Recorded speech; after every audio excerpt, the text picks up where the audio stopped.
2020-yil ishlab chiqarilgan Nexus avtomobili kamroq yurgandan qidirayotganlar uchun 81 ming kilometr masofani bosib o'tgan ekan, holati yaxshi ekan, faqat benzinda harakatlangan ekan. Yana davenist beramiz deb aytishyapti, muammosi yo'q deyishyapti. Mana joyda broni plyonkalarigacha bor ekan, ozgina yatinasi ham bor ekan. Shumkalar qilib qo'yilgan ekan. Salomatlari ham zo'r. Oyog'i matviy holat turibdi. Registratorlar 81.400 kilometr yurgan, yaxshi holda, qiriladigan joylari hammasi laminatsiyada. Yaxshi mashina ekan, mana shu kirlosda fitnosi bor ekan, keyin bagajda fitnosi bor ekan. Mana shu eshigi almashtirib sepib borishgan ekan. Nimaga?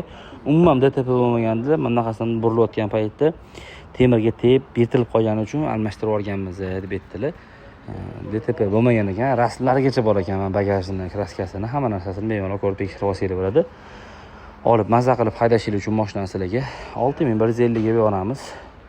Bosib boringlar.